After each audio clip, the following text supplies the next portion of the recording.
Olá, meus lindos! Abri o olhão aqui porque nesta hora, 6h10, todo mundo voltando para casa e aqui embaixo ali na avenida a galera fica meio doida, né? Todo mundo indo embora, estressado. Sexta-feira, então, né, a galera fica meio ali impaciente, né?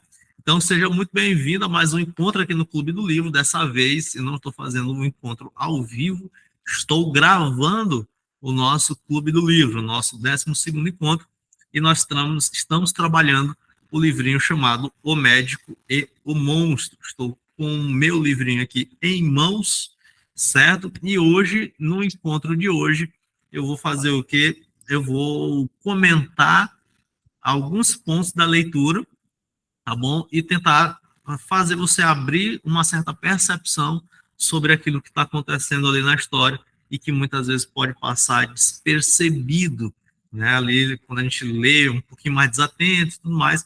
Então, algumas coisas que você pode deixar passar batido. E eu vou comentar aqui, trazer uns certos comentários, uns poucos comentários, né? Não sei se você já leu ou não, tá? Espero que você tenha lido, né, nosso livrinho. Como eu já falei outras vezes, é um livro bem fininho, tá bom? Não demanda assim muito tempo, são 95 páginas aqui na minha edição, não demanda muito tempo, em 3 horas de relógio você finaliza essa leitura. E eu vou fazer aqui alguns comentários sobre a leitura, tá bom? Eu vou ler alguns pontos, eu destaquei alguns pontos durante a minha releitura, e eu vou comentar esses pontos para tentar aqui trazer uma perspectiva nova, né, algo que de repente passou batido ali durante a tua própria leitura, certo? Então, como você viu, né, eu gosto sempre de ler quando eu leio, eu grifo e eu colo esses post-its aqui no texto, né, sempre estou grifando, não sei se vai dar para focar por conta da luz, mas, ó, sempre estou grifando ali a minha leitura, né? Faço algumas pontuações, sabe, que me chamam a atenção, né? Como qualquer leitura, né? Não sei se você tem esse hábito, mas geralmente a gente tem o hábito de grifar aquilo que a gente está lendo. Às vezes não num livrinho desse aqui, né? Mas num livro de estudo a gente tem um hábito. Ó, tem um outro livro aqui de estudo, né, que, né? Também faço ali as marcações, então é natural, né? Tá aqui, mesma coisa, faço as pontuações, boto os post-its, boto os meus comentários, as minhas críticas ali, aquilo que eu tô lendo, ao texto que eu tô lendo, certo? Então aí eu vou fazer o quê? Eu vou comentar algumas coisas, espero que te ajude aí na leitura. Então vamos lá, eu vou paginar aqui de acordo com a minha edição, certo? De acordo com a minha edição. Então vamos lá. A primeira coisa que eu quero que você preste atenção, certo? E que é algo muito comum em literatura, eu não sei se você já prestou atenção, se você tem um hábito e o costume de ler, talvez você já tenha prestado atenção nisso. Tem gente que não tem muito hábito da leitura, né? E talvez nunca tenha prestado atenção nisso. Mas é muito importante você prestar atenção à descrição dos lugares e dos ambientes. Então, certos autores conseguem descrever ali ambientes, né? E o ambiente ele promove uma sensação psíquica, uma sensação psicológica, né? Que está relacionada à própria descrição do ambiente, né? Ao próprio ambiente em si. Então, um exemplo básico, talvez você já tenha vivido. Você entra num elevador, por exemplo, e o elevador ele não tem espelho. Você se sente ali abafado, né? Você se sente claustrofóbico, né? Claustrofóbico. Você acha que, cara, vou ter a sensação de sufocamento, porque é um ambiente fechado, apertado, e essa arquitetura fechada, apertada, te gera uma impressão psicológica, te gera uma impressão psíquica. Assim como se tu vai num ambiente que tem um espaço amplo, você tem a sensação que está respirando, né? Você tem essa sensação, tem essa abertura ali de horizonte, de olhar, e tem essa sensação de que está respirando, né? Então, eu estou aqui no consultório, né? E eu posto de vez em quando nos stories, mas eu trabalho aqui de frente para o que a gente chama de Lagoa da Jansen, aqui em São Luís, né? Então, eu trabalho de frente para a Lagoa da Jansen. Se a gente fosse utilizar o nome correto, é uma laguna, né? Mas a gente chama de lagoa, certo? E depois da lagoa ali a gente tem o mar, né? Então a gente tem essa visão ampla, né? Então quem chega aqui na sala, quem chega aqui no consultório, olha a vista, fala assim, cara, já gera um impacto positivo para a vista que está ali se abrindo diante do horizonte, porque abre, está acostumado a estar o tempo todo ali fechadinho, muito prédio, muita coisa. Na hora que chega aqui e olha, né, tem uma visão mais ampla daquilo que está acontecendo, já traz uma impressão psíquica diferente, né, já abre uma percepção psíquica diferente. E o que é bom, né, logicamente, para o contexto de psicoterapia, é excelente, porque a pessoa já dá uma acalmada, já dá uma relaxada, né, fala assim, nossa, que bacana, poxa, transmite um ambiente aqui, né, toda a disposição dos móveis, todo, como os móveis foram escolhidos, né, então eu escolhi para poder ter esse impacto, né, provocar esse impacto de acolhimento, ser mais neutro, né, e facilitar na sessão. Né? Então, tem gente que, por exemplo, faz um consultório de psicologia e bota laranja, e bota azul, né? E é uma coisa papagaiada, a não ser que você vá atender criança, então não assim, foge muito do objetivo. Né? Então, o ambiente, ele traz um impacto psíquico, ele traz um impacto emocional para quem está ali contemplando, vivenciando, acessando aquele ambiente. Então, a gente tem uma descrição de dois ambientes aqui distintos no livro, basicamente. Né? Então, a gente tem a casa do médico, certo? A casa do Dr. Jekyll, e a gente tem ali a portinha do Mr. Hyde, o Sr. Hyde. Daí, se você for parar para prestar atenção na leitura, então a descrição do nosso autor diante da portinha do Mr. Hyde é aquela descrição daquele ambiente mais fechado, né? Daquele clima mais quente, apertado, fechado, escuro, né? Então tem essa descrição do ambiente do Mr. Hyde, né? Daquele senhor que se esconde, como eu falei no nosso encontro anterior, explicando ali um pouquinho da dinâmica do nome. E quando a gente vai para descrição ali da casa do Dr. Jekyll, então a gente tem um ambiente mais amplo, né, uma casa maior, né, estilo clássico, tudo muito iluminado, então a gente tem isso. E a gente tem essa dualidade, inclusive, dentro da própria mansão do Dr. Jekyll. Né? Então, você vai lendo e no decorrer do livro, chega uma parte que a gente encontra essa dualidade. Né? Então, o Utterson, né, que é o nosso narrador aqui, ele vai e ele chega na casa, na mansão do Dr. Jekyll, e tem ali, ele é recebido na sala, né, na cozinha não, na copa, então ele é recebido ali, né, e tem todo um ambiente muito amplo, né, com decoração clássica, muito bem iluminado, bem servido, e no final da narrativa, a gente vai tentando entender ali o mistério em que um funcionário do Dr. Jekyll vai socorrer o Utterson. Ele fala, ó, cara, o doutor, ele tá ali no escritório dele e, velho, ele não sai de lá tem muito tempo, vamos lá. E à medida em que ele vai, né, o Utterson vai adentrando nos cômodos da casa do Dr. Jekyll, a gente consegue contemplar também essa dualidade. Né? Então tem um salão em que o Jekyll dava aula e agora está abandonado, um ambiente escuro, fechado. Então, dentro da própria mansão do Dr. Jekyll, nós temos essa dualidade.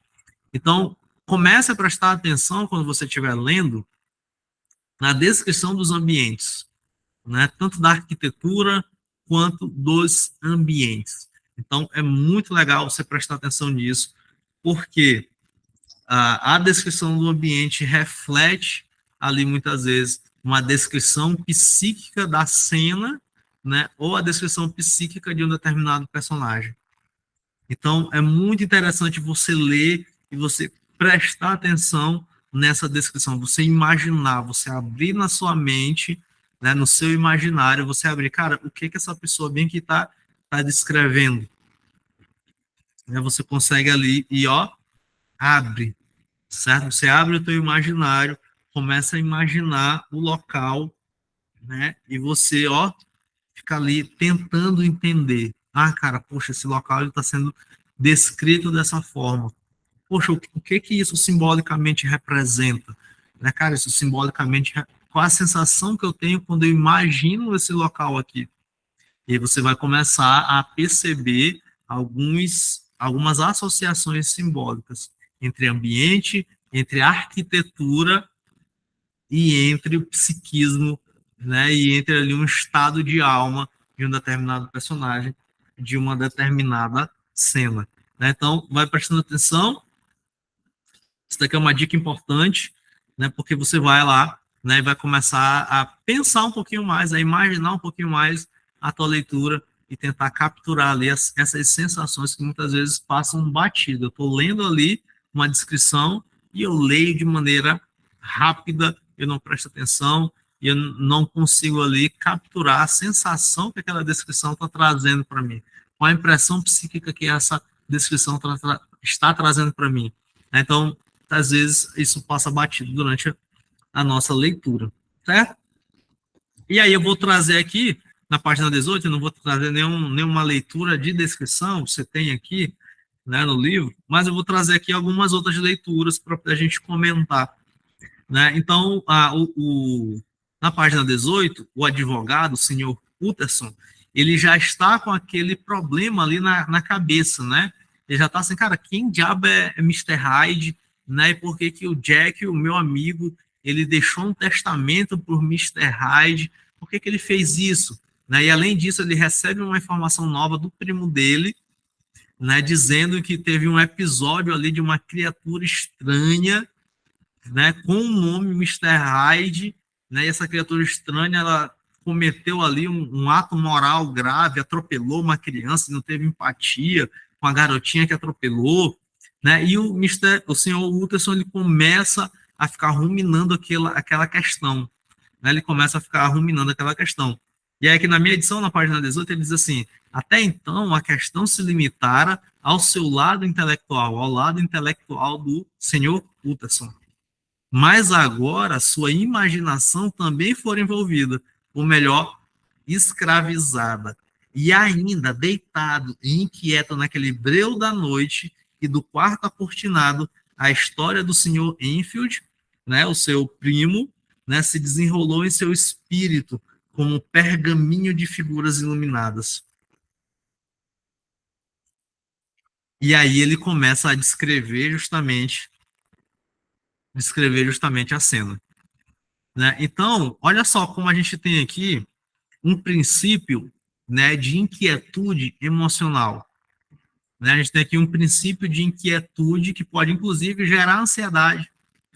Então, ele tinha ali um problema intelectual, ele estava tentando ali entender, cara, pô, o Jack deixou aqui um passe livre, uma carta branca para esse Mr. Hyde.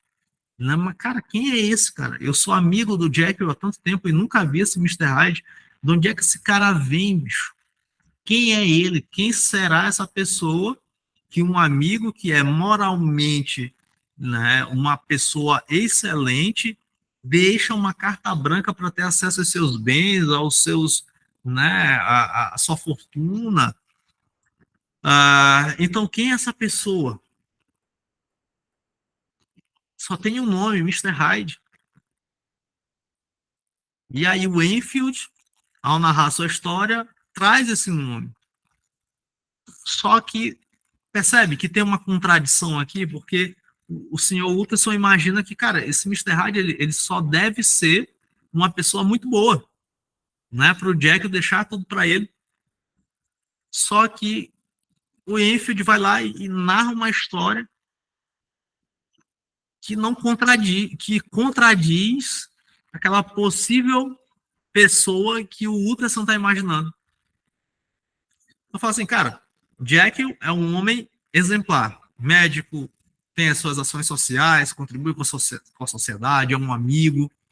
Então ele deixaria provavelmente a sua fortuna, a sua herança para uma pessoa igualmente boa, minimamente. Não que tenha dinheiro também, mas seja moralmente boa. E isso está no imaginário do Utterson. Cara, essa pessoa aqui então deve ser uma pessoa boa para poder receber a herança. Só que na hora que o Enfield conta a história, entra uma contradição. E aí é que tem um movimento bacana, que a gente está o tempo todo preenchendo as situações, não é isso? Então acontece alguma coisa, a gente está preenchendo. O que que o Utterson faz? O Utterson está preenchendo com seus preconceitos um testamento que ele não pode abrir, né? Que ele só imagina quem seja a pessoa que está recebendo aquilo ali, a herança do Jack. Então ele começa a preencher. Então aqui é muito interessante de a gente perceber esse nosso movimento, que a gente está o tempo todo preenchendo as situações que a gente está vivendo. O tempo todo a gente está preenchendo. Então a questão ela sai do lado intelectual e ela começa agora a ir para a imaginação. Né? E a imaginação do Utterson é escravizada. Né? Ou seja, ele, é como se ele não tivesse mais controle da imaginação. Não é que a imaginação fora envolvida, não, a imaginação fora, portanto, escravizada. E ainda que ele queira pensar em outra coisa, ele não consegue pensar. Isso diz muito das nossas inquietudes, quando nós temos conflitos. Então, muitas vezes nós desejamos pensar em outra coisa, só que a gente fica escravizado muitas vezes pela nossa imaginação. Alguém te manda mensagem, exemplo bobo, trivial, alguém te manda mensagem e você começa, cara, o que essa pessoa quer falar comigo? Acho que essa pessoa vai brigar comigo, acho que ela vai fazer isso e aquilo outro. E a sua imaginação é como se fosse escravizada também, né? Olha só. E aí ele começa a ter uma quase que uma obsessão por tentar entender o caso, para tentar resolver esse caso, né? E aí a gente tem aqui a descrição do Mr. Hyde. A gente tem a descrição do Mr. Hyde. E o autor ele diz assim: o Sr. Hyde era pálido, quase anão, passando uma impressão de deformidade, sem haver nenhuma anomalia que se pudesse nomear. Tinha sorriso desagradável, olhara para o advogado com uma espécie de mistura assassina de timidez e ousadia e falara com uma voz rouca, sussurrada, algo entrecortada. Tudo isso contava contra ele, mas nem todos esses pontos somados poderiam explicar o desgosto, o desprezo e o medo, até então desconhecidos, que o senhor Utterson olhara para ele. Deve haver algo mais, disse consigo mesmo o cavalheiro, senhor Utterson, perplexo. Existe algo mais, só não consigo encontrar o nome disso.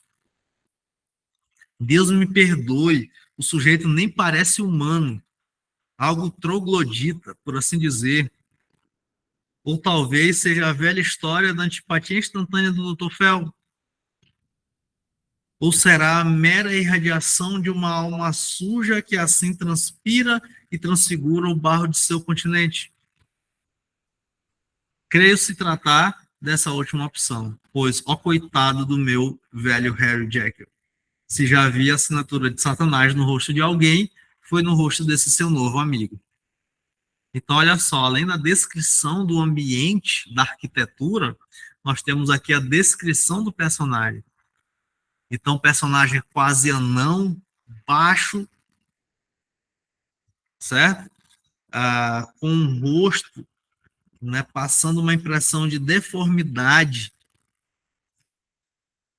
Chega que ele não conseguia nem nomear. Cara, não é isso, velho. O que é isso daqui? Tem alguma coisa estranha, mas eu não sei o que é. E aí ele chega a uma conclusão, cara.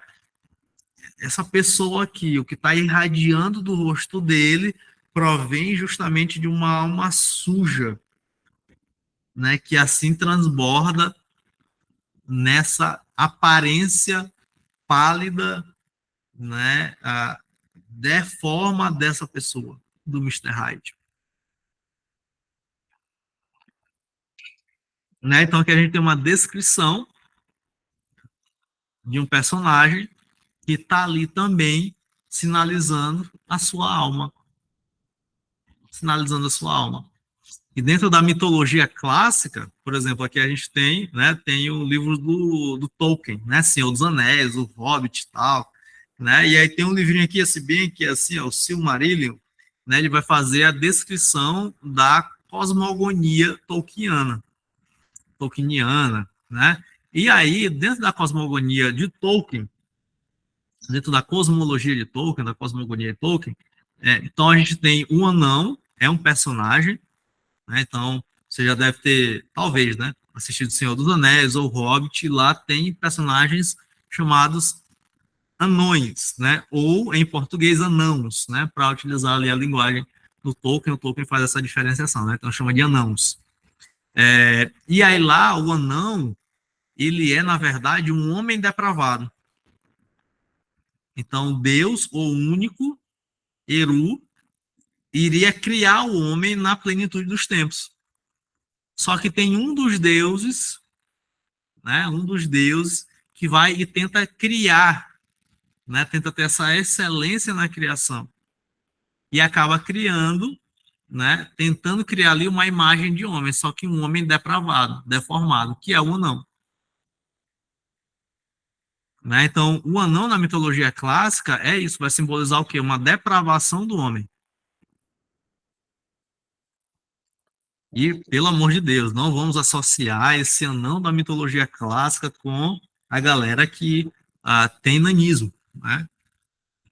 Não tem nada a ver, né? Mas dentro da mitologia, então tem isso, tem essa perspectiva, né, de que o anão ele surge, né, a partir de uma tentativa de um dos deuses, embora chamar assim, da mitologia, eles tentam criar, ele tenta criar, mas só que ele não tem a capacidade e habilidade do Deus único. E aí ele cria, né, não um homem excelente, mas ele cria ali um homem depravado, muito ligado à terra, ao trabalho, ao serviço. Então, é um homem depravado. Então, o anão, ele tem essa simbologia, né, de um homem depravado. E o Mr. Hyde, então, ele tem essa descrição.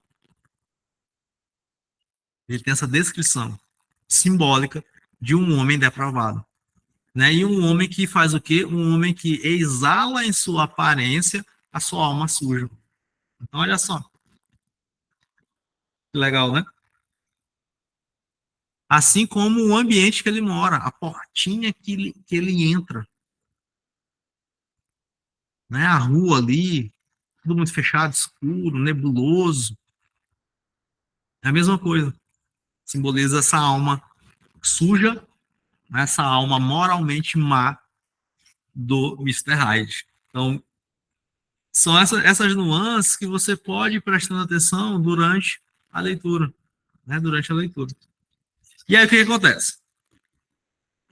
Aí a gente tem aqui na página 27, tá? Não vou demorar muito. A gente tem aqui na página 27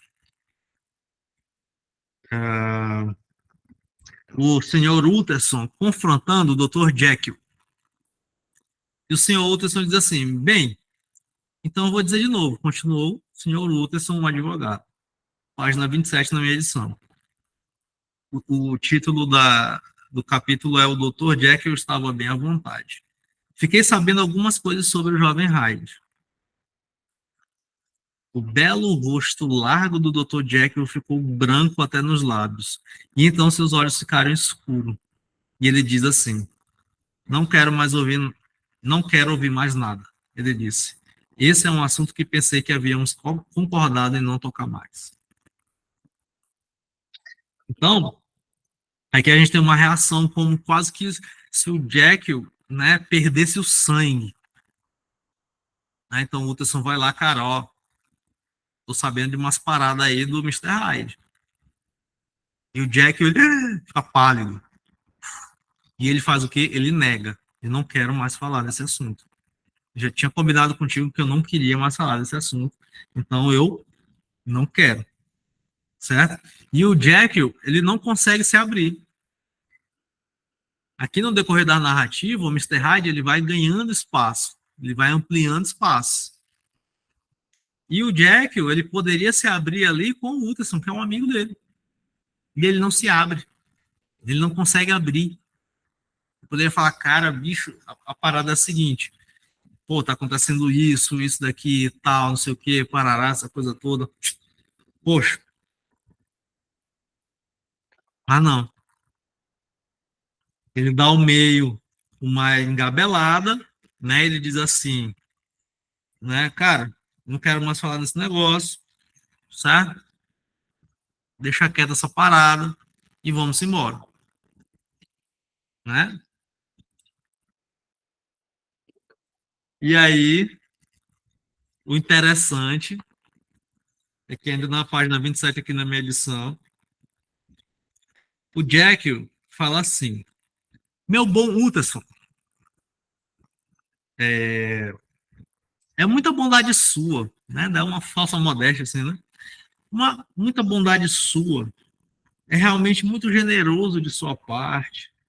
E não tenho palavras para agradecê-lo. Agradecer a sua preocupação diante dessa questão. Eu acredito plenamente em você.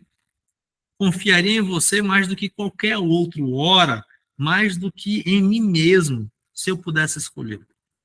Mas juro que não é o que você imagina. Não é nada tão grave assim. E só para tranquilizar o seu bom coração, vou lhe dizer uma coisa. Eu posso me livrar do Sr. Hyde assim que eu quiser. Eu lhe dou minha palavra e agradeço mais uma vez. E só quero dizer mais uma coisinha, Otterson. Que você, que sei que você não levará a mal. Esse é um assunto particular. Eu lhe imploro para não falar mais nisso. Você percebe? Cara, isso daqui é genial, genial, genial, genial. Por quê? Né? Porque o Hudson está tentando convencer o Jack, fala, cara, eu tô aqui, tu pode confiar em mim, você pode se abrir, né? Você pode conversar comigo, cara, me explica o que está acontecendo, nós somos amigos, né? Somos uma pessoa de confiança, então você pode confiar em mim, né? Compartilha aí o que está acontecendo. E aí o que acontece? O Jack ele tem ali uma falsa modéstia, né? Meu bom Hudson, cara, muita bondade, fico, né, honrado de você ter essa preocupação, né? E eu sei que se eu fosse para confiar em alguém, eu confiaria em você mais do que em mim mesmo. Mas aí ele já dá uma engabelada bem aqui, né? Aqui eu nem marquei, mas até bacana marcar agora. Vou pegar aqui minha canetinha, né? E ele diz assim, ó, mas juro que não é o que você imagina. Não é nada tão grave assim, né? Então isso daqui é tipo viciado,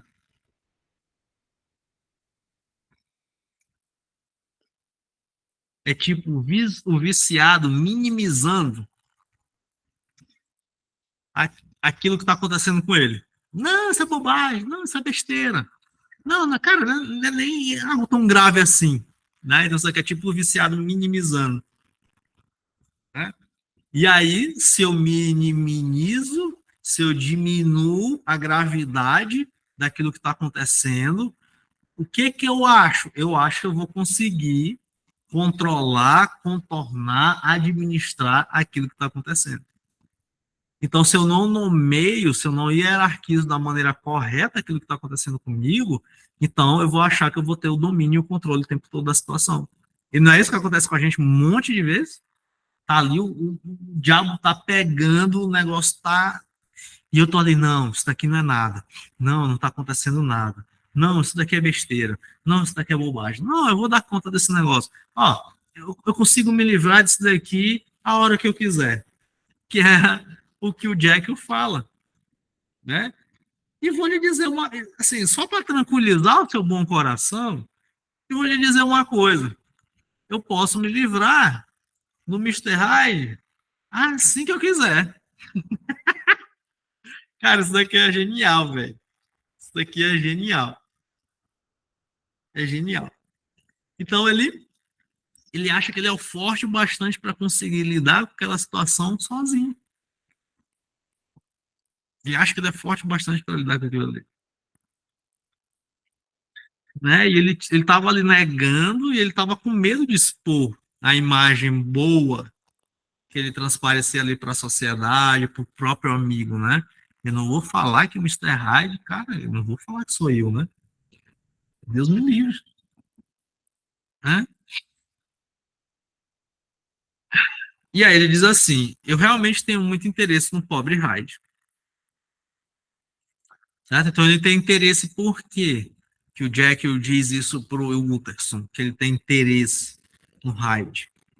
Né? Ele tem interesse porque o Hyde equilibra a sua personalidade. Ele tem interesse porque o Jekyll, como ele se acha forte, moralmente bom, ele tem uma imagem idealizada perante a sociedade, perante ele mesmo, né, de uma pessoa boa, então ele não concebe que ele tenha desejos maus dentro da sua personalidade, dentro de si. Ele quase que repulsa isso, ele repulsa e encarna isso dentro do próprio pobre Hyde. É por isso que ele tem interesse no Hyde. O Hyde alivia as suas tensões. O Hyde é a aceitação de toda a sombra que o Jekyll sabe que tem, mas que rejeita.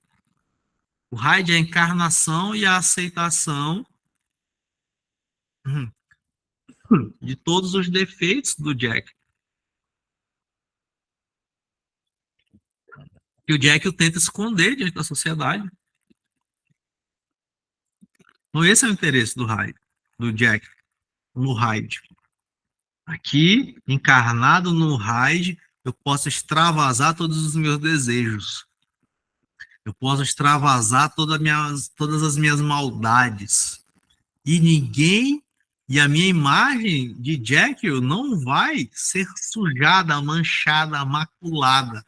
Porque o Jekyll ele vai estar sempre associado a um cabo que não tem desejo mal nenhum. Forte, né? E aí o livro continua. O caso do assassino do Sr. Carroll. Né? Quase um ano depois, quase um ano depois. Então, depois da conversa que o Jekyll teve com o Utterson, em que ele disse, eu consigo me livrar desse cara aqui do Mr. Hyde a hora que eu quiser. Quase um ano depois, no mês de outubro, quase um ano depois, Jekyll tentando, se enganando, achando que vai se livrar do Hyde. Quase um ano depois, o Mr. Hyde ele começa a ter uma. Começa não, ele sempre teve, né? Mas ele vai ampliando ali as suas atuações, os seus atos moralmente maus. Ao ponto de que ele chega aqui, né, a assassinar uma pessoa. Então ele vai tentando administrar o negócio, mas ele vai, na verdade, aumentando o estímulo. Não é assim que acontece com a gente quando a gente se depara com um vício. É dessa forma. Né? Então a pessoa vai lá, começa com um copo de cerveja. Aí daqui a pouco, não, eu consigo administrar. Aí daqui a pouco está com 2 copos. No decorrer de um ano, ela já precisa beber uma grade para ter o mesmo efeito. A tolerância vai aumentando. Da mesma forma, esse daqui. E a gente sabe, eu já falei no encontro anterior da nossa apresentação, a gente sabe que o Mr. Hyde simboliza psiquicamente os desejos negativos, o mal que habita dentro do Jekyll. Então é como se esse mal ele fosse crescendo amplamente. Ele vai crescendo, crescendo, crescendo, tomando proporções incríveis, medonhas, ao ponto de chegar, vamos dizer assim, num ato moralmente mais grave que a gente pode imaginar, que seria tirar a vida de uma outra pessoa. Então, O Jekyll, em vez de administrar de uma maneira a partir de trazer a sua consciência os seus próprios desejos, não, ele continua reprimindo seus desejos maus e encarnando através do Mr. Hyde, e com isso ele vai perdendo o controle ao ponto de, né, o Mr. Hyde assassinar alguém. Assassinar alguém. E aí aqui a gente tem uma associação simbólica, né? No mês de outubro, em Londres, é qual estação? É o outono. E o que é o outono, senão o símbolo da vida se esvaindo?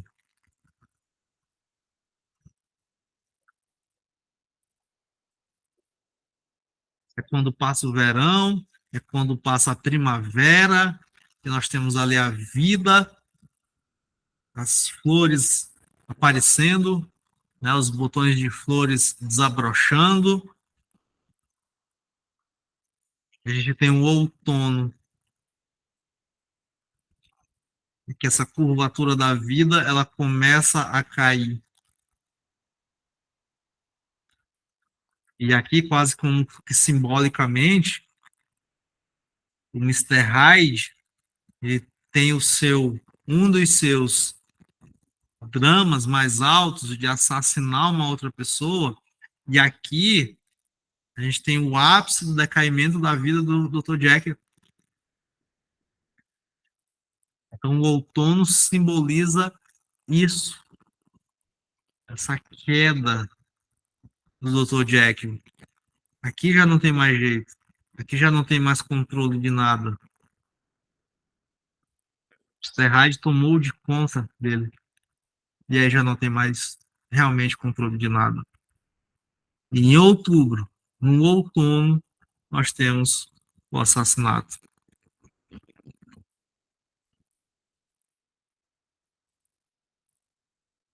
E na descrição do assassinato nós temos assim. E então, de repente, Mr. Hyde explodiu num grande acesso de fúria, pisando firme, brandindo a bengala, e desceu o braço, como a criada descreveu o gesto, feito um louco. É isso que acontece. A administração, quando a gente nega certas características emocionais, a gente vai negando isso, a gente vai afastando isso. Então, essa administração, ela se torna um peso, um fardo. E a explosão, a reação impulsiva, ela começa a aparecer cada vez mais. E é desta forma que Mr. Hyde acaba assassinando o ciúme.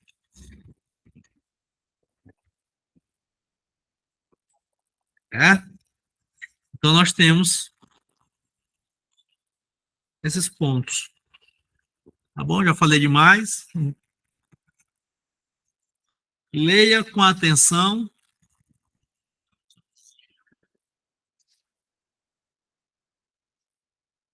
Leia com atenção direitinho o texto. Tente imaginar aí esses pedacinhos,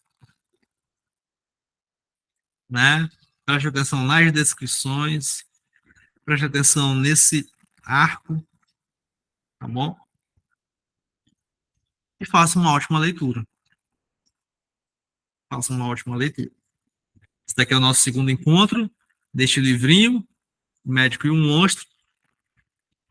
E no próximo encontro, eu vou finalizar aqui com a conclusão do livro, né? Então, o livro ele conclui de uma maneira que, né, não traz para a gente uma possibilidade de resposta, né, para aquilo que está acontecendo. Então, preste atenção. Então, aqui eu encerro, né, num clímax, né? Então, tem o assassinato aqui.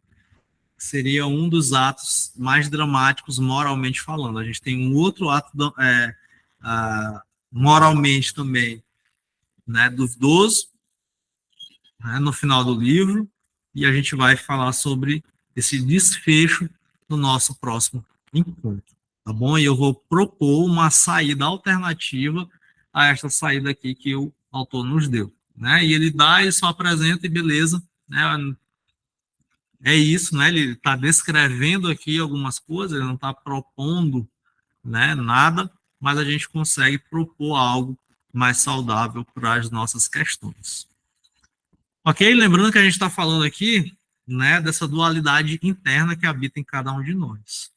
Né? Então, seja um desejo, seja um pensamento mal, né, seja um vício, seja uma característica que você não gosta em você, né? Então, todos nós temos isso. Eu tenho isso, todo mundo tem isso. Como é que a gente lida com isso? A gente faz igual o Jack fez, negando, colocando para debaixo do tapete, gerando uma contrapressão ao ponto de chegar num clímax, chegar num ato de assassinar uma outra pessoa? Ou a gente pode administrar isso de uma outra maneira, de uma outra forma?